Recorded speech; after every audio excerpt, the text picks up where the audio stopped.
Entonces, la idea es que podemos estar pensando, y ayer Coco hacía referencia un poco a eso, que para la unidad es necesario hacer algunos sacrificios. Y hoy vamos a estar viendo algunas de las formas en las cuales nosotros también debemos luchar por la unidad, ¿no? No es algo que va a pasar solo, sino es algo por lo cual nosotros tenemos que también poner de nuestra parte. Pero bueno, pensando en eso y para que el Señor guíe este tiempo, vamos a tener un momento de oración. Padre Santo, te agradecemos, Dios, por tu bondad, por tu infinito poder, Señor, que nos ha traído a cada uno de nosotros aquí. Te damos gracias, Dios, porque vos sos bueno y misericordioso con cada uno de nosotros. Y, Señor, queremos rogarte que en este tiempo podamos, Señor, poner nuestros corazones, nuestras mentes, todo nuestro ser metido en poder, Señor, escucharte, poder abrir nuestros corazones, no solamente a ti, Señor, pero también los unos a los otros, poder llenarnos también de empatía, de comprensión y poder realmente dar pasos que puedan comenzar hoy, pero que sigan con cosas prácticas, Señor, en nuestra vida, en nuestros ministerios, en nuestras iglesias, para poder luchar, Señor, por la unidad. Así que, Padre, pedimos que bendigas este tiempo y bueno, queremos encomendarte también el resto del campamento y las personas que no han podido venir por diferentes motivos. En el nombre de Jesús, amén. Amén. Bueno, luchando por la unidad y saliendo de nuestra zona de confort también por el bien de la unidad, y hay que hacer algunos sacrificios. Uno de ellos van a ver que todas las citas están en Reina Valera. Esa es mi aporte, mi sacrificio de amor, así para no causar. Me puse una camisa, todo. No, impresionante. Hermano, yo espero que ya lo puedan, se sientan amados con estos actos de. No van a tener que escuchar ninguna nueva traducción viviente ni nada de eso. Excepto que me surge así un versículo de la nada, lo tengo acá en la NTV para buscarla por las dudas. Pero si no, vamos a andar por acá. Pero bueno, sí hay cosas que a nosotros nos llevan a decir, es importante que nosotros vivamos por esto. Yo soy nuevo, ustedes saben, la primera vez que me ven acá en el Campamento de Pastores, ahí comenzamos a trabajar en Las Piedras, ahí el 2020, justito acompañando la pandemia, le trajimos mucha bendición a la iglesia, pero bueno, si no somos honestos en este momento, ¿cuándo lo vamos a hacer? Creo que hay un consenso general, ya le digo, yo no conozco el antes, pero charlando con algunos de ustedes, que creo que hay como un sentir, así que no estamos como en la cresta de la ola del movimiento así bautista en el Uruguay, pero también veo un deseo al hablar con varios de ustedes de decir, che, vamos a cambiar esto. Y creo que hay una cosa en la que todos estamos de acuerdo, que eso no va a pasar nací ni por homo, sino va a pasar solo, sino que va a requerir que demos algunos pasos que a veces, como que si hablamos de a uno con cada uno de nosotros, estamos todos de acuerdo, pero nunca nos sentamos a hablar y decir, bueno, sí, era esto lo que había que hacer, vamos hacia adelante. Pero es importante que entendamos también el motivo, la razón por la cual queremos unidad. Si la unidad requiere que luchemos, si para construir y mantener la unidad va a dar trabajo, tenemos que tener una buena razón para estar unidos. Porque si no, es más cómodo, nos quedamos como estamos. Cada uno cuida de su iglesia, cada uno construimos ahí lo nuestro, seguimos y bueno, y cada tanto nos encontramos en algún campamento ahí. Los ponemos a trabajar ahí lo de las comisiones para que nos armen los campamentos y ahí nos sacamos la foto todos juntos. Pero si vamos a luchar por una verdadera unidad, tiene que haber otras cosas que nos puedan motivar en el día a día, durante el año, en la semana a semana, que puedan decir, che, vamos a luchar por esto, vamos a construir esto. Entonces, acompáñenme, o si no, creo que bueno, los demás atrás capaz lo tienen que buscar, pero si no, estamos acá en Romanos 15, y Romanos 15, vieron que el capítulo 15 el apóstol Pablo empieza como a redondear un poco, se les dice, bueno, hermanos, como el que empieza a predicar más de una hora, se me está haciendo un poquito larga la cosa, vamos redondeando, y nosotros conocemos la carta de Romanos como esta enorme, hermosa, tremenda declaración teológica, casi ni nos entra en la cabeza que haya sido una carta para una iglesia, la cual hasta probablemente Pablo ni había visitado todavía personalmente, y uno dice, che, tremenda carta, ¿no? Yo a veces me cuesta contestar los WhatsApp y mirar el Pablo, ¿no? Entonces él empieza acá a redondear y podemos cometer el error de pensar que la carta a los romanos fue Pablo diciendo, ando con ganas de escribir una teología sistemática ahí para que me quede en el currículum, ¿no? Y acá sobre el final es cuando nosotros podemos empezar a ver un poco su intención, cuál era su corazón. Decimos, ¿por qué escribió esta obra maestra que hasta el día de hoy a tanta gente tanto le gusta y está en la dirección ahí de la mayoría de los versículos favoritos de todo el mundo, el camino a Romano para evangelizar, todas esas cosas?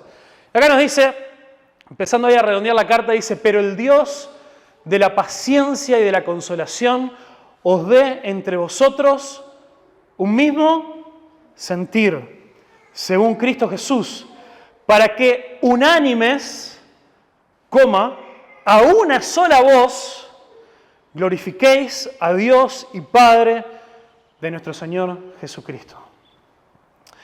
Entonces nosotros, y de nuevo, no es el único versículo, es como si uno empieza ahí la segunda mitad del capítulo 14 y vas avanzando en este redondeo de ideas que hace Pablo, te vas dando cuenta que todas estas declaraciones tan profundas sobre el Evangelio, tanta doctrina, tenía un propósito específico y no era llenarles la cabeza, no era que pudieran tener un nuevo título ahí para colgar en la pared, para encuadrar de recibimos la carta de los romanos de Pablo y mira todo lo que sabemos ahora, sino decir, no, todas estas verdades son esenciales para que ustedes puedan tener un mismo sentir, para que ustedes puedan estar unánimes y estando así a una sola voz, glorifiquen al Padre. Entonces, y es más, una forma un poco más o un poco menos reverencial y respetuosa de ver la carta de los romanos, si me lo permiten, es que Pablo también buscaba esta unidad, quería preparar a la iglesia y que estén unánimes, preparándolos para su visita. ¿Por qué? Porque ¿qué es lo que le dice? Después, más adelante ahí en el versículo 20-24 por ahí, es cuando le dice, miren, acuérdense que es mi deseo ir a verlos, y quiero ir a verlos, pero ¿para dónde quería seguir Pablo? ¿Se acuerdan? Para España. Y uno puede leer ahí medio entre líneas que ustedes me van a ayudar cuando pase por ustedes. Yo los quiero visitar, muchachos, pero en realidad, cuando pase por ahí y tengamos un tiempo de comunión, ustedes me van a dar una mano para seguir. Entonces, Pablo quería que ellos estén unánimes para glorificar a Dios y una manera muy práctica de esto, en la que esto se iba a manifestar, el glorificar a Dios unánimes, era que iban a poder apoyar en la obra misionera a Pablo. Pablo quería que cuando él llegara, poder encontrar una iglesia fortalecida, una iglesia unida y por lo tanto una iglesia enfocada en glorificar a Dios y no en las discusiones unos con otros. No tenemos tiempo ahora de ver cuáles eran todos esos problemas, ¿no? Pero capítulo 14 da bastante luz a algunos de los problemas que se podían dar. Algunos historiadores tienen ahí también muchas teorías de judíos que habían sido echados de Roma por unos años, después volvieron y ahí se empezaron a dar discusiones con los cristianos gentiles que habían quedado y todo un montón de cosas, ¿no? Y Pablo les dice, muchachos, unánimes, con la doctrina clara, no para tener mente llena, sino para estar unánimes para que juntos podamos hacer la obra de Dios. Entonces, eso también hace eco a algo que vamos a ver un poquito más adelante, que es la oración de Jesús en Juan 17, que dice que sean uno, pero no me voy a adelantar. Bueno, la cuestión es que tenemos que estar unidos y esta unidad nos va a costar, no nos sale sola. Si hubiera sido algo tan fácil, de nuevo, ¿no? Capaz que el Romano hubiera sido más corta y tendríamos menos de la mitad de las cartas de Pablo que tenemos hoy en día, porque la mayoría sabemos que fueron escritas para arreglar, para tratar de emparchar alguna iglesia, estaban cayendo pedazos. Entonces nosotros tenemos que buscar la unidad para que juntos podamos realmente glorificar a Dios. Y tenemos que entender que no solamente la unidad dentro de la iglesia, sino también entre nosotros, porque juntos vamos a poder glorificar a Dios de una manera que individualmente como iglesias no vamos a poder. Entonces quiero presentarles, yo creo que hay 3 preguntas básicas que nosotros nos tenemos que hacer para poder construir unidad y para saber cómo vamos a luchar por esto. Entonces lo primero, y perdonen si algunas cosas suenan obvias, pero otras capaz que no son tan obvias. Lo primero es si nosotros vamos a buscar unidad entre nosotros, tenemos que preguntarnos, bueno, ¿qué es lo que nos une entre quienes buscamos la unidad? ¿No? Porque si no sé. Tenemos que tener esto bien claro. ¿Qué es lo que nos une entre quienes buscamos la unidad? Número 2, ¿cuál es el propósito y el objetivo de esa unidad? Algo de eso, recién lo mencioné, ¿no? En este propósito ahí final que Pablo empieza a revelar en Romanos. Pero también es importante. Y la tercera, que creo que es en la que menos pensamos, porque nos suena que no es muy de unidad pensar en esta pregunta, que es qué nos separa de otros con quienes no estamos buscando unidad. Una unidad requiere que con algunos otros no vamos a estar unidos. Si no, simplemente no podemos pensar en el mismo tipo de unidad con los casi 8.000 millones de habitantes del planeta Tierra. Todo tipo de unidad requiere algunos límites o requiere algunas barreras o separaciones con quienes no forman parte de esa unidad. Y esa creo que es a veces un poco la pregunta un poco más incómoda, que a veces nos cuesta hacernos un poquito, pero es importante que la hagamos.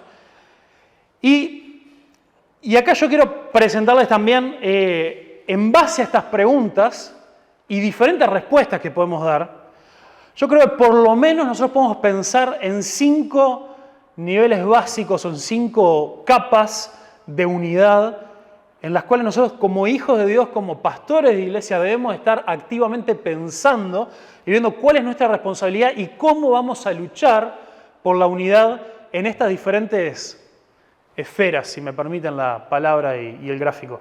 Uno más ahí. Entonces, bueno, 5 áreas de unidad.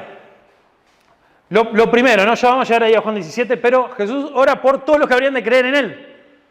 O sea que no está orando por los bautistas, no está orando por la Convención Centro-Sur, no. Está orando por los que habrían de creer en el cuerpo de Cristo. Entonces, vamos medio rápidamente, ¿no? Pero yo le dije que había 3 preguntas. ¿Qué nos une? ¿Cuál es el propósito de la unidad? ¿Y qué nos separa de otros? Vamos a ver si podemos ir haciendo ahí una idea. Ya habíamos dicho, lo primero es qué nos une, cuál es el propósito de esa unidad y qué es lo que nos separa de quienes no pertenecen a esa unidad, ¿no? Entonces, cuerpo de Cristo. Yo sé que acá podemos hilar fino en definición y todo lo demás, pero ¿qué es lo que nos une en el cuerpo de Cristo? Somos hijos de Dios, ¿no? Importantísimo. Y tenemos una misma fe genuina y salvadora que nos hace parte del cuerpo universal de Cristo. Ahora, de nuevo, en base a estos pasajes que veíamos de Romanos y un montón de cosas en la palabra de Dios que hacen referencia a todos los que son hijos de Dios, el propósito de esta unidad es glorificar a Dios y todos los que somos hijos de Dios también tenemos el propósito de cumplir la gran comisión, de poder predicar, de que el Evangelio llegue hasta lo último de la tierra. Y esto es algo también importante, el propósito de esa unidad, ¿no? ¿Y qué es lo que nos separa de otros? Puede parecerme obvio, pero los que no son parte del cuerpo de Cristo no son hijos de Dios, no tienen fe, o por lo menos profesan un evangelio que lo entendemos como falso, un evangelio que realmente en base al mensaje más básico de ese mensaje no nos salva para nada. Por lo tanto, quedan por fuera del cuerpo de Cristo. Después, achicando un poco el círculo, y vamos a ver que en cada una de estas cosas, por lo general las respuestas anteriores se van sumando, ¿no? O sea, en cada uno de estos niveles no vamos a ir aclarando que todos somos hijos de Dios y todo lo demás. Entonces, el siguiente círculo hacia abajo, yo sé que todas estas cosas pueden ser discutibles, ustedes me pueden dar otras ideas, no pasa nada, no estamos en una cuestión teológica ahora. Yo puse ahí iglesias de la ciudad. Yo sé que en Montevideo no se hace sentir tanto, por mucho más, pero más que nada en el interior, por lo menos en nuestro país es muy fuerte, porque existe mucho esta de las asociaciones interdenominacionales de los pastores de la ciudad. Entonces, ¿qué es lo que nos une? Si ya damos por obvio lo anterior, de que somos hijos de Dios, de todo ese tipo de cosas, lo que nos une es una proximidad física. Somos parte de la misma ciudad donde Dios nos llamó a ministrar. Ahora, el propósito, bueno, que la gente de nuestra ciudad crea, el propósito de esa unidad. Entonces, cuando nos juntamos muchas veces, depende el tipo de unión de pastores de la ciudad, hay algunos que hacen actividades juntos, campaña evangelística, y otros que solamente se juntan a orar. Pero ¿cuál es el deseo de eso? Bueno, poder, sí, conocernos, crear amistad, apoyarnos, pero ¿para qué? Para que justamente podamos potenciarnos los unos a los otros para que la gente de nuestra ciudad conozca al Señor. ¿Y qué es lo que nos separa? Bueno, la distancia, el contexto, cultura, gente de otro lado. Por lo tanto, no pueden ser de la misma ciudad. Como les decía, algunas de estas cosas pueden sonar medias obvias, pero no está mal que lo definamos. En un círculo un poquito más abajo, o más adentro, digamos, de este círculo de unidad, creo que ahí podríamos ya hablar de la denominación. como estamos nosotros acá, una parte de los pastores bautistas del Uruguay. Entonces, bueno, ¿qué nos une ahí? Esa primera pregunta. Lo que nos une, bueno, tenemos, y de eso capaz que vamos a hablar un poquito más ahora dentro de un rato, pero tenemos algunos distintivos teológicos que entendemos importantes, pero que igual entendemos que son secundarios en cuanto a la fe salvadora. Por eso seguimos entendiendo que el cuerpo de Cristo es más amplio que nosotros. Y bueno, también en una denominación también se comparte una historia en común. Se comparte, bueno, en el caso también hasta propiedades en común. En la práctica, la mayoría de las denominaciones las une también bienes tanto activos como pasivos, que también son cosas que nos llaman a estar juntos y hasta nos pueden potenciar en el tipo de cosas que podamos hacer. Entonces, bueno, propósito de una denominación, yo sé que podríamos estar todo el campamento hablando de este tipo de cosas, ¿no? Pero a modo así, introductorio. Estos distintivos teológicos, costumbres y bienes compartidos nos permiten trabajar de maneras similares, estableciendo metas en común más específicas, que quizá con la unión interdenominacional de nuestra ciudad, aunar esfuerzos económicos, logísticos y recursos humanos, también para que la gente crea, para que la gente que nos rodea, nuestras iglesias, nuestro país pueda creer y Dios pueda hacer ¿qué? Pasaje de Romanos. Dios pueda ser glorificado, que debería ser nuestro objetivo principal en cada una de estas esferas, nada más que se manifiesta de forma distinta. ¿Qué es lo que nos separa de otros que no forman parte de nuestra denominación? Bueno, enseñanzas o prácticas que vayan en contra de los distintivos teológicos que entendemos y que dificulten la colaboración y comunión en los propósitos planteados por la denominación. Entonces, de nuevo, el resto son hermanos, los queremos, los amamos, vamos arriba, nos seguimos juntando a orar con los de la unión de la ciudad. Pero entendemos que hay cosas donde es más práctico, que podemos trabajar juntos con quienes tenemos todo este montón de cosas en común. Uno más creo que ahora sí, capaz que se puede pasar. No, el anterior ahí va, en el círculo todavía. Ya un poquito más adentro son iglesias amigas. Ahora, dentro de la denominación, acá somos menos, pero por lo menos en el grupo APEU, que hagamos más o menos unas 50 como en el país, ¿no? Aunque tuviéramos toda la mejor intención, el mejor corazón y todo así una unidad perfecta, igual por temas de cercanía, por temas de afinidad, vamos a tener algunas iglesias que son amigas. Quizá hasta en tu ciudad, en tu lugar, tengas algunas iglesias amigas que pueden ser de otra denominación, pero por un montón de circunstancias, de similitudes y todo, se dé alguna relación de afinidad bastante importante. Entonces, ¿qué es lo que nos une? La afinidad entre el liderazgo y similitudes de costumbres, de métodos ministeriales, y hasta distintivos teológicos que sean secundarios aún dentro de la denominación, ¿no? Esto es lo que resumimos con la palabra afinidad, o una amistad que se puede ir dando. De nuevo, acá puede haber hasta cosas que nosotros si la charlamos acá, o en la asamblea de la convención, decimos, hermano, eso, libertad. Somos todos budistas, pero eso tranquilo, no pasa nada, ustedes lo ven, lo deciden. Pero capaz cuando un par de iglesias se juntan, decimos, en esto pensamos exactamente igual, y va a ser normal que se junten más seguido, va a ser normal que entre los pastores una vez cada tanto se juntan a tomar un café, a charlar, no porque haya una maldad contra los demás, pero simplemente hay afinidad, y eso está bien que se dé de esa manera. Y ahí el propósito, de nuevo, sumándole todo lo demás, ahí hay un propósito de compañerismo, de simplemente poder fomentar esas amistades que todos necesitamos. Compañerismo principalmente entre el liderazgo, pero quizá también se va dando después a consecuencia entre los miembros de la iglesia. Y bueno, ¿qué es lo que nos separa de lo demás? La falta de esa afinidad, que no es nada malo, necesariamente. Y ahí llegamos al último, al círculo más central de esta unidad, por la cual tenemos que luchar y defender, que es la iglesia local. Entonces, ¿qué nos une? Es un compromiso con esa comunidad específica, esa expresión local del cuerpo de Cristo. Por lo general, en muchos casos, hay un acuerdo doctrinal específico cuando una persona se hace miembro, que ahí quizás hasta algunas iglesias vayan aún hasta más específico en algunas cosas, que hasta, no sé, que las creencias, costumbres y creencias bautistas.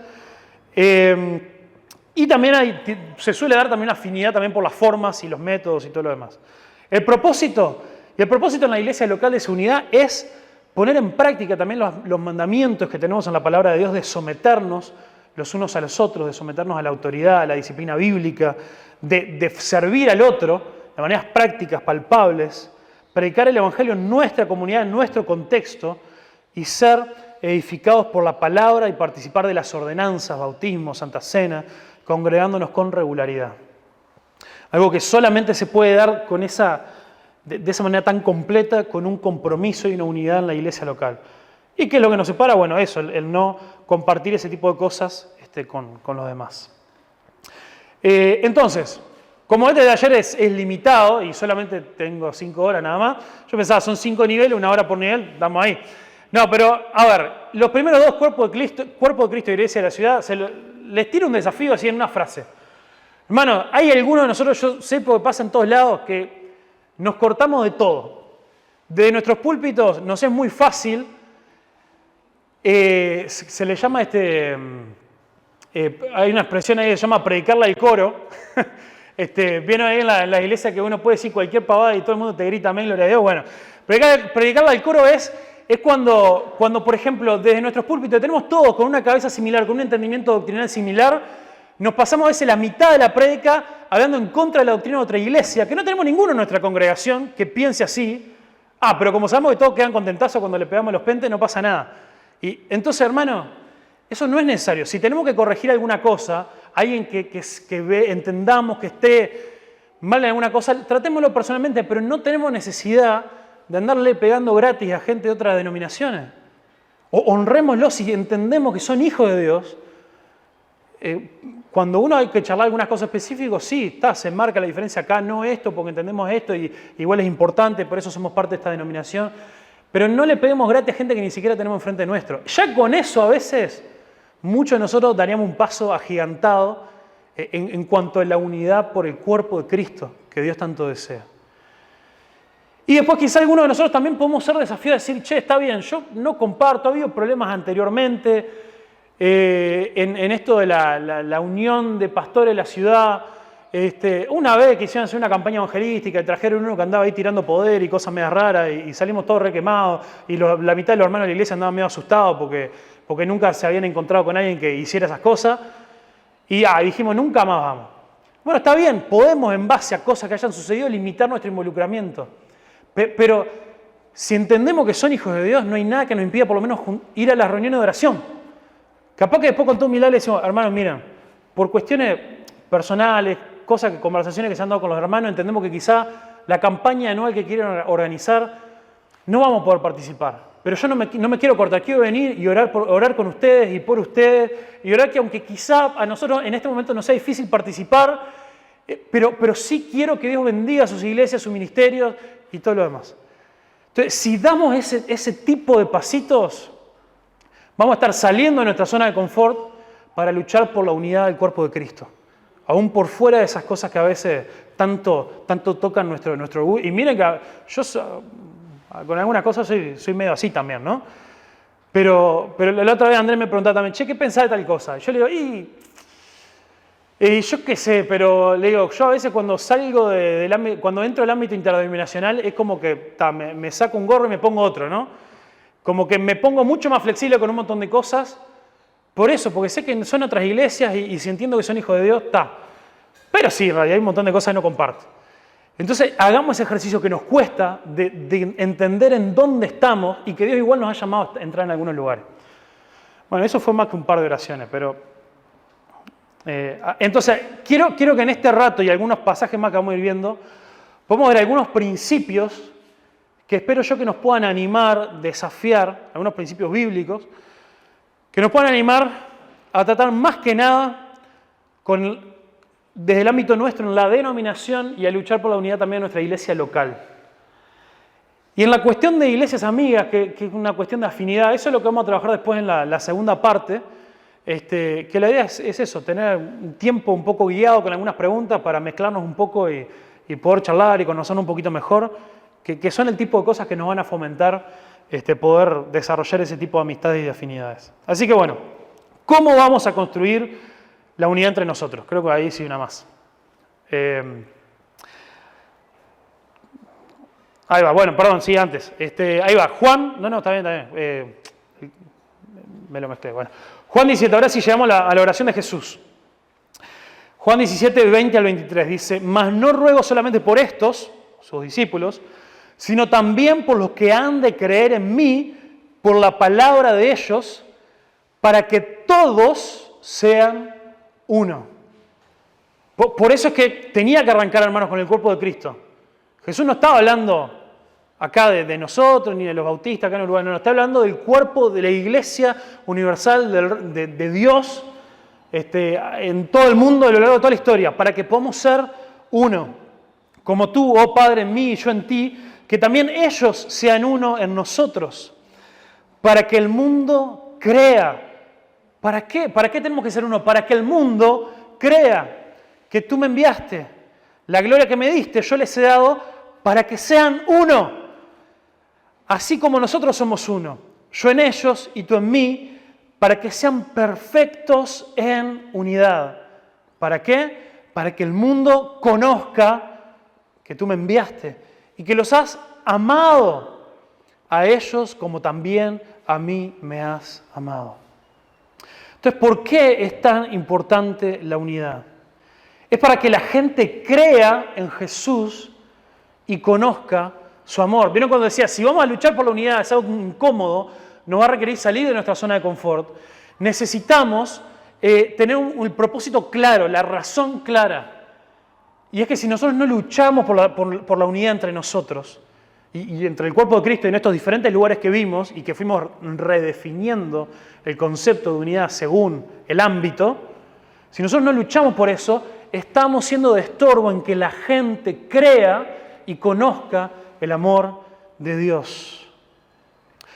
Entonces, y de dos formas muy prácticas, no es solamente una cuestión de, los ven que se aman y que están unidos, entonces eso es de ejemplo, pero también en cosas prácticas como veíamos hoy, cómo vamos a unir esfuerzos de recursos humanos, recursos económicos, de tiempo, de un montón de cosas, si no luchamos para que eso pueda suceder. Entonces, tres cosas que quiero que podamos ver sobre cómo vamos a construir la unidad entre nosotros. Entonces, lo primero, y las primeras dos cosas van a sonar un poco contraintuitivas, pero tenemos que luchar por la unidad al construir la unidad con claridad teológica. Luchemos por construir la unidad con claridad teológica.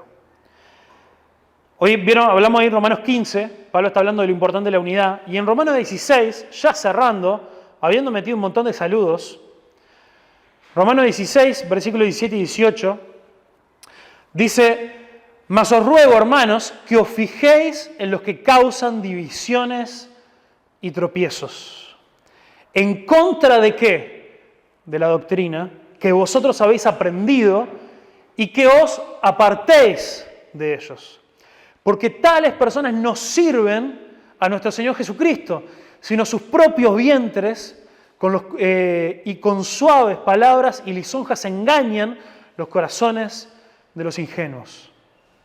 Entonces, nuestro primer instinto al decir que queremos luchar por la unidad es a esto que tiene su lugar, que más sobre el final lo vamos a volver a ver, que nos hablaba Coco anoche, decir, algunas cosas tenemos que morir a nosotros mismos.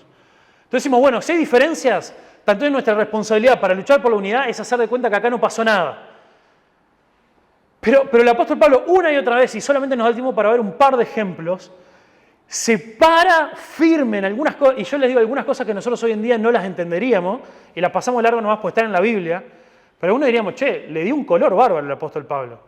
Ya vamos a llegar a eso, pero dice, esta gente causa divisiones, y dice que es en contra de la doctrina. No dice solamente que vino a que las hermanas se peleen, y que después ya no se quieren ver, no se quieren saludar por problemas personales.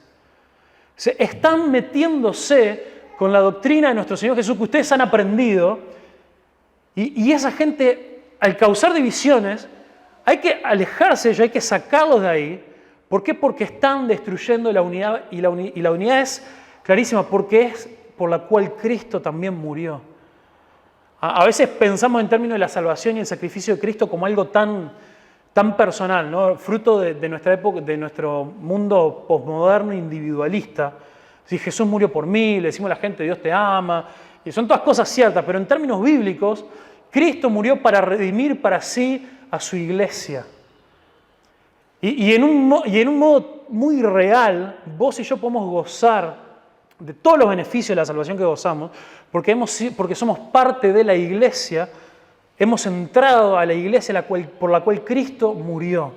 Por supuesto que eso también es personal, pero a veces nos olvidamos de la cuestión comunitaria y corpórea de la iglesia de Cristo como aquella por la quien Cristo murió, y que si nosotros nos metemos con la iglesia, nos estamos metiendo con Cristo. Si ustedes vienen y empiezan a insultar a mi esposa, van a tener problemas conmigo. Entonces, cuando nosotros nos metemos con la iglesia, nos estamos metiendo con Cristo. Y tanto la iglesia como Cristo somos llamados a defenderla. Y a veces nos cuesta esto por eso, porque a veces entendemos que si nos paramos firmes en algunas cosas, nos van a acusar de legalistas. Si nos paramos firmes en algunas cosas, va a parecer que no nos importa la unidad. Pero es medio contraintuitivo, pero a veces justamente, ¿qué es lo que nos separa con quienes no estamos buscando unidad? Y capaz que en algunos casos no va a significar que no querramos ningún tipo de unidad, sino que le vamos a decir, mirá, vos perteneces a otro círculo, queremos unidad contigo, pero no acá. Mirá, te amamos, pero de verdad no hay ningún problema si buscas otra iglesia y nosotros queremos seguir orando por vos. Porque acá hay cosas que no nos permiten funcionar bien juntos. Te amamos, pero mira, acá hay una historia que, ¿tiene sentido que vos sigas siendo bautista? Seamos honestos. Y de nuevo, yo soy nuevo acá, ¿no? Pero cuenta la mala lengua que a veces lo que nos une son más propiedades que otro tipo de cosas. Entonces, vamos a meternos en Hechos 15 para ver un pasaje. Lo vamos a ver muy por arriba, aparte es medio largo, no está ahí escrito, ahí si quieren buscarlo, búsquenlo. Hechos 15, versículo 1 al 11. Pero súper rápido quiero que saquemos un par de cosas que espero que puedan anclarnos en un ejemplo de cómo debemos movernos en ciertas cosas. Hechos 15, versículo 1 dice, entonces, algunos de los que venían de Judea enseñaban a los hermanos, si no os circuncidáis conforme al rito de Moisés, no podéis ser salvos. Como Pablo y Bernabé tuvieron una discusión y contienda no pequeña con ellos, se dispuso que subiesen Pablo y Bernabé a Jerusalén y algunos otros de ellos a los apóstoles y a los ancianos para tratar esta cuestión. Ellos pues, habiendo sido encaminados por la iglesia, pasaron por Fenicia y Samaria, contando la conversión de los gentiles y causando un gran gozo a todos los hermanos.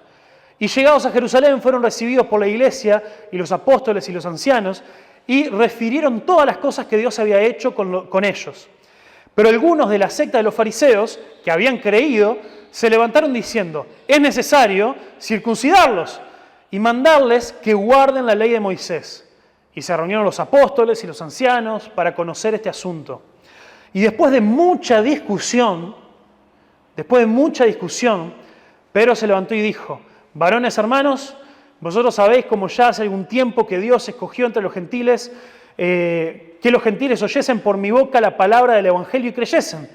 Y Dios, que conoce los corazones, les dio testimonio, dándoles el Espíritu Santo, lo mismo que a nosotros. Y ninguna diferencia hizo entre nosotros y ellos, purificándolos por la fe en sus corazones. Ahora pues, ¿por qué tentáis a Dios poniendo sobre la cerviz de los discípulos un yugo que ni siquiera sus padres ni nuestros hemos podido llevar? Antes creemos que por la gracia del Señor Jesús seremos salvos de igual modo que ellos.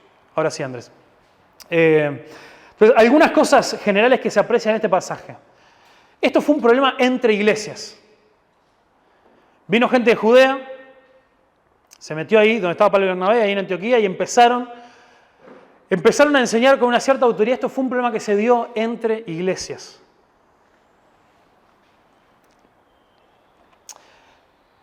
Una pausa ahí para que pensemos lo que eso puede llegar a implicar. Entonces, aunque venían, y también pensemos otra cosa, venían de Judea. Por más que tenían Pablo y Bernabé ahí, todavía no eran Pablo y Bernabé. Ellos venían de una iglesia referente, de la iglesia de Jerusalén, donde estaba el resto de los apóstoles. Era como, no sé, venían y mirá, y no sé ni quién sos, pero si venís de allá una carta de recomendación o algo, lo que vos digas seguramente palabra santa. Y Pablo y Bernabé, frente a gente que venían de una iglesia referente, que venían hablando con toda la confianza, se pusieron firmes. Los pararon ahí y se dio una contienda y una discusión no pequeña, muy sutil ahí Lucas para contarnos que casi se van a las manos. Se armó tremendo lío. Ahora, acá no es como que, bueno, nos subimos en el auto y llenamos el tanque y nos hacemos unos kilómetros para encontrarnos, hacer acá una asamblea o algo. Ese viajecito, fue tremendo lío que dijeron, mira, acá nos tenemos que ir todos a Jerusalén a tratar este tema. Fue una decisión difícil que involucró recursos, que involucró mucho tiempo, dedicación, sacrificio, pero ese problema no se podía dejar pasar. Y Pablo y Bernabé tampoco iban a permitir que la iglesia se dividiera por eso. No, nosotros estamos convencidos de qué es la centralidad del Evangelio y por qué lo que ustedes están predicando atienta contra eso. Y no se lo vamos a permitir. Así que se pusieron firmes. ¿Y por qué? Por el bien de la iglesia. Por el bien de las otras iglesias. Vieron que en el camino pararon en otras iglesias y hablaron de un tema completamente distinto. No, les empezaron a contar de cómo los gentiles habían creído y en esas otras iglesias que no habían sido influenciados por esta enseñanza judaizante, ¿qué dice ahí? Que se alegraron y glorificaron a Dios por lo que estaba haciendo. O sea que era importante que esa enseñanza se mantuviera, ese evangelio se mantuviera puro. Tercer punto, se trató el problema, no se ignoró ni se deshicieron del problema. No le dijeron, bueno, hermano, vamos a una asamblea acá, los 10 que están acá con los judaizantes, vayan, así es medio incómodo, nos vamos nosotros y le dejamos el templo. No. Dijo, esto se resuelve y se resuelve con la palabra de Dios y la guía del Espíritu Santo. Y fueron en pos de eso. ¿Fue fácil de resolver? No, dice que una vez estando en Jerusalén, en Judea, después de mucha discusión. Hoy en día nosotros, 2000 años después, nos parece una estupidez que estén hablando de la circuncisión y todo lo demás. Lo tenemos como algo re obvio, ya tenemos todo el Nuevo Testamento. Pero entendamos de que no fue que llegaron y Pedro dijo, estos fariseos no me dijeron nada que iban para allá. Yo ya les dije que no molesten con este tema. No, tuvieron un buen rato discutiendo. Tuvieron un buen rato seguramente haciendo disertaciones teológicas, recorriendo palabras de Jesús, Antiguo Testamento, todo viendo. No fue una situación que, aunque a nosotros nos parece un tema obvio, lo resolvieron en 2 minutos.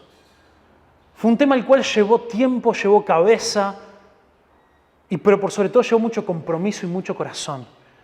Porque no era cómodo resolver ese tema. Pero atentaba contra la unidad de la iglesia. Entonces, hermanos, tengamos una cosa clara. Las verdades teológicas tienen serias implicaciones prácticas. Serias implicaciones prácticas. Los apóstoles tenían claro que las cosas que no son secundarias, las cosas que no son secundarias porque atentan contra Dios mismo y la esencia del Evangelio. Pablo, muchos años después, escribiendo la carta a los Gálatas, que en casi todas las cartas él trataba con los judaizantes, ¿no? Pero la Gálata es como una de las principales ahí, ¿no? En mi versículo favorito, y es una de esas que casi que se lo tendría que leer en NTV porque es mucho más así, nos alimenta la imaginación, pero dice, ojalá se mutilasen los que los perturban. ¿Se acuerdan de eso? 5:12. Se lo leo a mi hijo todas las noches antes de dormir. No, mentira. Pero básicamente, ¿qué está diciendo? Si lo sacamos de Reina Valera. ¿Tiene mucha gente de ustedes que le dicen que se tienen que circuncidar? Déjame que yo los ayudo y capaz se me escapa un poquito la tijera. Así de caliente está Pablo y hasta lo puso escrito. Inspirado por el Espíritu Santo, así que... ¿Por qué? Porque hay algunos temas, hermanos, que aunque digamos, no, pero tenemos diferencias de opinión No, hay algunos temas que minimizan la cruz de Cristo. Algunos temas que menosprecian. Estos judaizantes no estaban rechazando a Cristo, no estaban diciendo que Él no había muerto por nuestros pecados, lo habían recibido como su Mesías. No seguíamos con los problemas de los fariseos enfrentando a Jesús en Jerusalén. Estas eran personas que decían, sí, venimos a la iglesia, somos cristianos como ustedes, vamos a adorar a Jesús. Pero bueno, Jesús, la cruz y un par de cosas más. Y no era un tema nada, bueno, cosas de opiniones, yo qué sé, no le dan caso. No, era un tema serio. ¿Qué cosas entre nuestras iglesias están atentando contra el Evangelio? Y vamos, y sé que ahora decimos, bueno, no se nos ocurran muchas cosas, pero Pablo ahora en un cachito nos da otro ejemplo ahí. Segunda cosa, similar, pero construir la unidad con la disciplina bíblica. Una más ahí. Construir la unidad con disciplina bíblica. Jesús dijo en Mateo 18, 15 al 17, por lo tanto, si tu hermano peca contra ti, ve y repréndele, estándolo tú y él solo. Si te oyere, has ganado a tu hermano. Ese es el objetivo de la disciplina, ganar a tu hermano, hacerle bien. Nosotros estuvimos dando un curso de eclesiología en la iglesia y nos detuvimos mucho en el tema de la disciplina. Yo dije, hermanos, ya la exhortación es el primer paso de la disciplina. Nosotros tenemos que estar todo el tiempo disciplinándonos. La disciplina no es cuando hacemos una asamblea para decir que alguien no va a estar participando en la Santa Cena por un tiempo porque fue sorprendido en pecado. No, roguemos al Señor que nunca lleguemos a eso y siempre estemos aplicando la disciplina desde nuestras conversaciones diarias, exhortándonos los unos a los otros para ganar a nuestro hermano. ¿Para qué? Para que juntos podamos glorificar a Dios.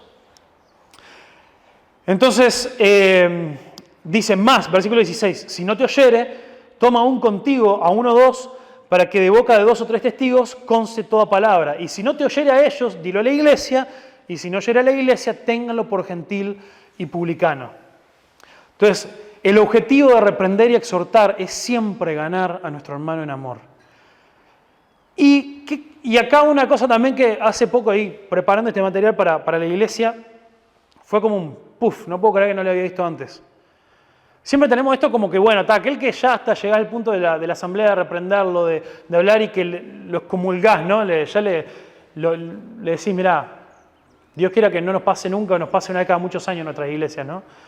Tenelo como gentil y publicano, ¿no? Decir, echalo, no sé. Hermanos, la cultura que hay en tantas iglesias, de que aquel que, no sé, hizo algo que al pastor no le gustó, el pastor le dice a los hermanos, ustedes no pueden hablar con esa persona, ustedes no pueden ir a la casa. Jesús dice, ténganlo por gentil y publicano. ¿Cómo trataba Jesús a los gentiles y a los publicanos? ¿Cómo los trataba? ¿Los despreciaba? Los amaba profundamente. La diferencia de tratarlo como gentil y publicano es, bueno, entendamos que ahora esta persona no está dando fruto de que ni siquiera es hijo de Dios, por lo tanto no lo podemos tratar como tal. Pero sigamos amándolo para que lo sea. Sigamos amándolo para que pueda ser restaurado a este tipo de cosas, para que pueda ser restaurado a la iglesia. No es un punto y aparte, un punto y final. Tratarlo como gentil y publicano es, bueno, ya la disciplina no tiene sentido porque este tipo no conoce a Cristo. Tratalo como alguien a quien tenés que evangelizar de nuevo. Y amalo más intensamente que nunca. Pero entendé que ya la disciplina y su comportamiento es secundario porque esta es una persona que no conoce a Cristo, porque no ha dado fruto de eso. Y hermanos, y aplicar la disciplina bíblica en la iglesia nos cuesta. Nos cuesta mucho. En Gálatas 6, 1 y 2, hermanos, si alguno fuera sorprendido en alguna falta, ustedes que son espirituales, me encanta, ¿no? Porque dice, ustedes que son espirituales, y el que lo lee, tipo, a todos nos gusta asumir que yo soy el grupo de los espirituales, ¿no?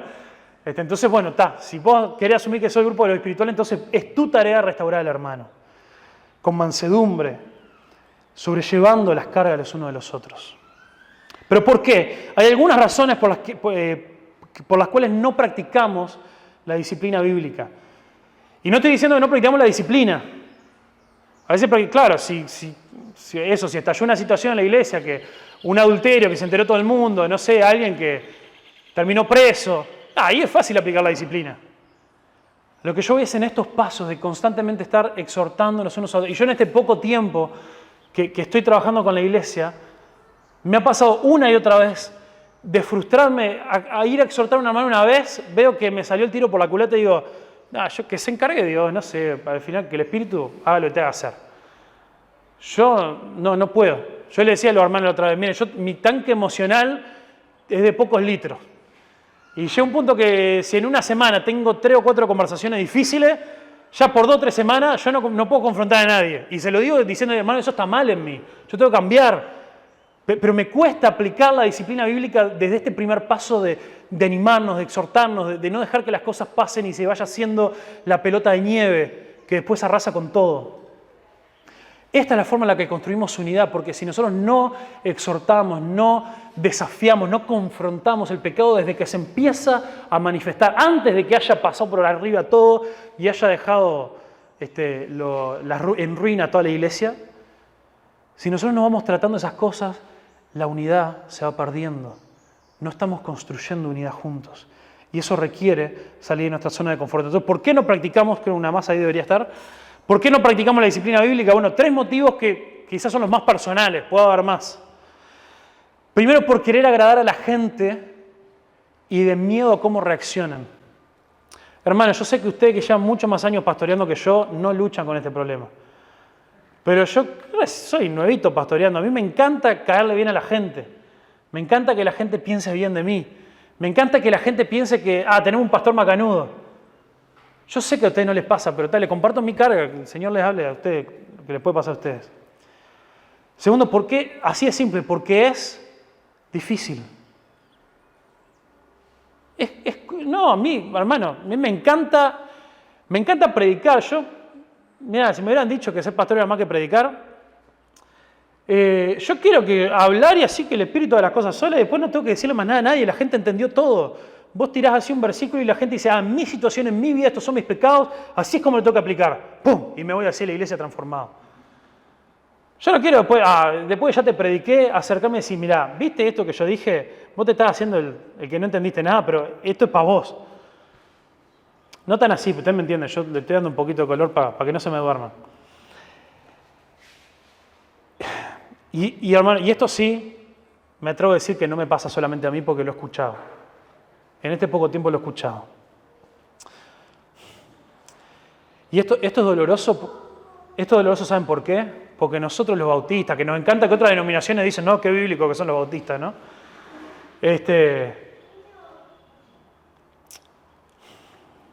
Nosotros pensamos muchas veces que la teoría en la Biblia es genial, pero las situaciones que nosotros vivimos son más complejas. Esto yo lo he escuchado. Sí, yo sé que esta situación, así, asá, todo lo demás, pero lo que estamos viviendo nosotros en la iglesia, esta situación, esta familia, este liderazgo, esta persona que está así, yo lo tengo que manejar de otra manera. Yo a le tengo que dar con todo. Capaz en una situación donde la Biblia me dice que tengo que ser paciente y con amor. O en una situación donde la Biblia es clara que no, esto se corta de raíz. No, vamos este hermano está en tremendo pecado, pero vamos a llamarlo que venga a servir de nuevo, que siga ahí. La típica, no todo lo que pecan en los ejemplos siempre están en la alabanza, ¿no? No me pregunten por qué, pero es lo que yo siempre escucho. No, vamos a dejarlo que siga dirigiendo la alabanza porque así se anima. Capaz que si sigue dirigiendo la alabanza, el Señor toca su corazón para que empiece a vivir en santidad. Eso lo he escuchado más de una vez, hermano. Lo que estamos diciendo es, yo soy más sabio que la Biblia.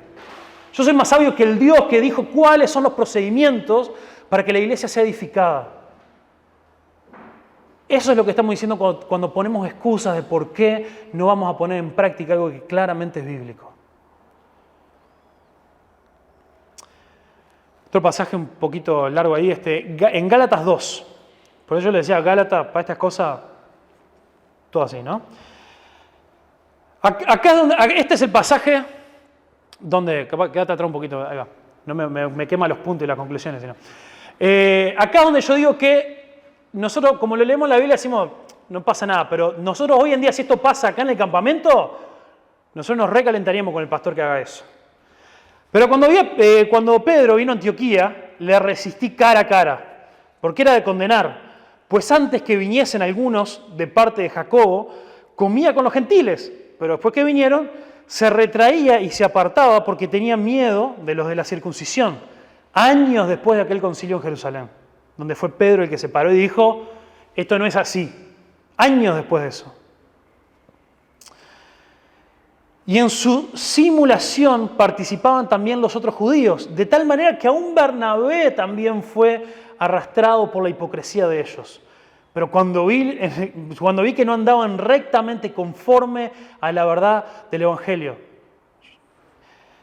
le dije a Pedro delante de todos, si tú siendo judío vives como los gentiles y no como judío, ¿por qué obligas a los gentiles a judaizar? Nosotros los judíos de nacimiento y no pecadores de entre los gentiles, sabiendo que el hombre no es justificado por las obras de la ley, sino por la fe de Jesucristo, nosotros también hemos creído en Jesucristo para ser justificados por la fe de Cristo y no por las obras de la ley. Por cuanto a las obras de la ley, nadie será justificado. Y si buscamos ser justificados en Cristo, también nosotros somos hallados pecadores. ¿Es por eso Cristo ministro del pecado? En ninguna manera. Ya a esta altura hasta me cuesta leer Reina Valera. Bueno, Pablo se enfrenta a esa situación. Estaban en el campamento de Antioquía, habían invitado ahí a algunos apóstoles, vinieron todos, y Pablo observó esta situación. Si nosotros viéramos esta situación y le digo, imagínate, estamos acá en el almuerzo, y de repente se para Santiago y dice, adelante de todos, ¿no? Nosotros ahí esperando el postre, y nos corta todo el aire y dice, Coco, sos un hipócrita. Ahora que tenés auto, te sentás solo lo que tienen auto y no te sentás con lo que venimos en bondi. Sí, loco, pero ¿qué cortamambo? ¿Qué tiene que ver? ¿Qué se mete? Y lo tremendo es que para él esto era un tema que llegaba a la raíz del Evangelio. Todas estas situaciones nosotros nos van a pasar por arriba si nosotros no estamos completamente afirmados y enraizados, no solamente en la verdad teórica y en el aire de lo que es el Evangelio, sino qué implica eso para nuestro día a día, para nuestra vida diaria, para nuestras relaciones. Cómo el Evangelio no es lo que nosotros predicamos para que alguien se convierta, después lo discipulamos con otras cosas, sino que el Evangelio es la esencia de la vida cristiana hasta aquel más santo entre nosotros. Y es aquello en lo que siempre tenemos que seguir cavando y profundizando y arraizándonos cada vez más. Y cuanto más maduros se supone que somos, más importa que los principios del Evangelio penetren en cada una de las áreas de nuestra vida, aún la mesa en la que elegimos para sentarnos. Entonces Pablo vio en esa actitud algo que atentaba contra el Evangelio, pero Pablo sabía que debía ser así no solo por Pedro, sino también por el bien de los demás. Capaz que acá lo más chocante para nosotros sería, mirá, si yo tengo un desacuerdo, agarrarlo después, decirle después esto. Pero Pablo miró así la situación y dijo, opa, Bernabé está haciendo lo mismo. Mi Bernabé, ese es mi pollo, no me vayan a mal influenciar a Bernabé. Y también estos otros judíos que hay acá. Entonces, tenemos que hacer públicas cosas que afectan públicamente. Y lamento llamarnos la atención a que esto no era una situación que se dio dentro de una iglesia local. Esto fue una situación que se dio no solamente, ni siquiera con un líder, con un pastor de otra iglesia, se dio con el apóstol Pedro. Entonces, nosotros a veces pensamos que este tipo de cosas, en el peor de los casos, lo hacemos dentro de nuestra iglesia local. A mí me dijeron que en los talleres de los campamentos pastores, si no empezamos a decir cosas controversiales cada tanto, no era un buen campamento. Así que ustedes después lo charlan, yo tiro ahí. Pero, hermanos, tenemos ejemplos bíblicos claros por los cuales es irresponsable no meternos en los asuntos de las iglesias que nos hemos comprometido los unos con los otros. Es irresponsable. Porque si nosotros decimos, no, bueno, pero allá una iglesia, están allá sin pastor, se están dividiendo, se están haciendo moco, pero bueno, en realidad tenemos la costumbre de que si ellos no nos vienen a pedir ayuda, ¿quiénes somos nosotros para meternos? Hermanos, somos el liderazgo espiritual que Dios puso sobre estas iglesias y debemos poder estar ayudando. Y a veces eso requiere que nos metamos donde no nos llaman por el bien del Evangelio, para construir unidad, para que Dios sea glorificado. Y a veces es menos convicción profunda bíblica porque entendemos los pasajes que nos dicen ciertas cosas y termina siendo porque, ¿para qué no? Esto nos va a generar algún lío y alguna relación se va a romper por el bien de la verdadera unidad y para que Cristo pueda ser glorificado y para que la gente crea Volvamos todo el tiempo a la razón por la cual debemos salir de nuestra zona de confort para estas cosas. Entonces, algunas razones para aplicar la disciplina bíblica en nuestra iglesia y quizá en otros de estos círculos de unidad en los cuales hay un compromiso real, hay un compromiso a veces hasta firmado en algunas cosas. Entonces tenemos de qué agarrarnos. Una más. Razones para aplicar la disciplina bíblica. Por el bien del individuo disciplinado. Como dijo Jesús en Mateo, para ganar a tu hermano. 2, otros cristianos que ven el peligro del pecado. Bernabé y estos judíos estaban siendo arrastrados, estaban siendo influenciados por lo mismo. Algunas cosas tienen que ser hechas públicas para proteger al resto de los hermanos. Por la salud de la iglesia en su conjunto, hasta aquellos que no serían mal influenciados, es bueno que vean ejemplos claros, sanos, bíblicos, en los cuales demostramos amor al enfrentar diferentes situaciones. Por el testimonio corporativo de la iglesia y por tanto por aquellos que no son cristianos en la comunidad. En nuestra iglesia estoy seguro que cada uno de nosotros podemos empezar a recordar situaciones que han pasado en iglesias de nuestra denominación, que decimos, qué terrible aquella situación que quedó sin tratar por años y ahora ese testimonio en esa ciudad, en ese barrio, quién sabe cuánto puede llegar a tardar en recuperarse.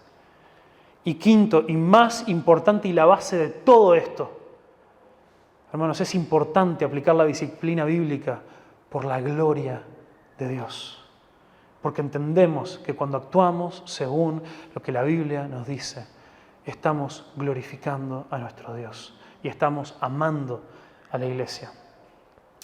Lo último, y acá sí empezamos acá en la parte más amorosa y acá sí me uno completamente a todo lo que habló ayer el Coco.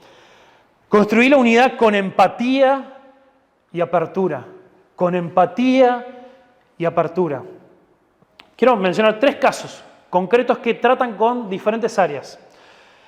El primero, tengamos una empatía doctrinal. Y déjenme definir esto porque no encontré otra palabra. Capaz que alguien me ayuda cómo esto se podría titular mejor. Pero, ¿se acuerdan la primera vez que se nos presenta al amigo Apolos? En Hechos 18, 24 al 28. Dice, llegó entonces a Éfeso un judío llamado Apolos, de Alejandría, valor, prudente, poderoso en las Escrituras. Este había sido instruido en el camino del Señor y siendo de un espíritu fervoroso, hablaba y enseñaba diligentemente lo concerniente del Señor, aunque solamente conocía el bautismo de Juan. Y comenzó a hablar con denuedo en la sinagoga, pero cuando le oyeron Priscila y Aquila, le tomaron aparte y le expusieron más exactamente el camino de Dios. Y queriendo él pasar a Acaya, los hermanos le animaron y le escribieron a los discípulos que lo recibieran. Y llegando allá fue de gran provecho a los que por gracia habían creído, porque con gran vehemencia refutaba públicamente a los judíos, demostrando por las Escrituras que Jesús es el Cristo. Nos encanta, ¿no? Apolo, un tipo que andaba por ahí medio solo, medio llanero solitario por ahí, le faltaban unir algunas piezas al puzzle, y lo agarran Priscila y Aquila y lo instruyen en el camino del Señor. Ahora, de nuevo, nosotros ya en unos pocos versículos leímos toda la historia, pero pongámonos en la cabeza de Priscila y Aquila, que ellos ya habían conocido al Señor y de repente se encuentran con alguien con una doctrina incompleta en el mejor de los casos, con cosas que ellos no estaban de acuerdo, pero pudieron tener una empatía y decir, che, antes de bajarlo con un caño y antes de pararnos acá y decir, no lo escuchen, llegó a escuchar a Juan y le faltó lo más importante de todo. Tuvieron un poco de empatía y decir, che, ¿y qué tal si en realidad lo que le pasó es que nunca escuchó el resto, que nunca nadie le enseñó? Y estoy seguro, hermanos, que dudaron de hacerlo, porque nos dice que este hombre tenía tremenda oratoria, hablaba mucho mejor que Pablo, era muy elocuente, conocía muchísimo las Escrituras y seguramente hablaba con mucha confianza.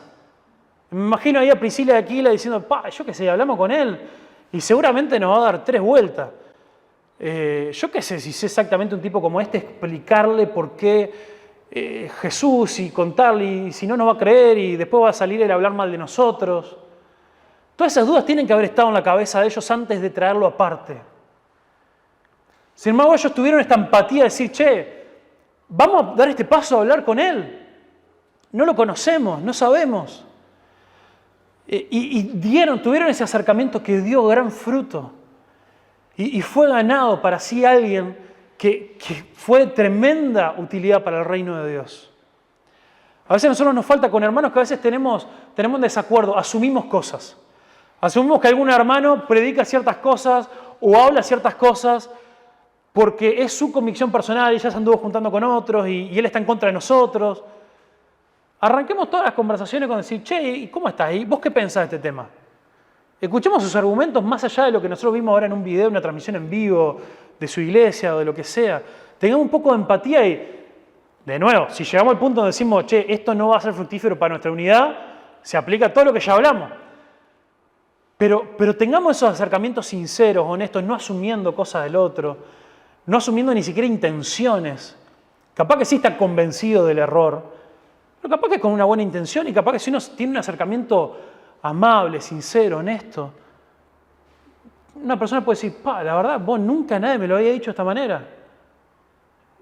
Siempre me dijeron, siempre había percibido que un grupo de iglesia ahí me tenía como el bicho raro, pero nunca nadie me vino acá con la Biblia y me dijo, che, charlemos de esto. Tengamos empatía doctrinal. Después si se le ocurre algún otro nombre, me dicen ahí. Luchemos también por la unidad con apertura al arrepentimiento. Apertura al arrepentimiento. 2 Corintios 2, 5 al 11.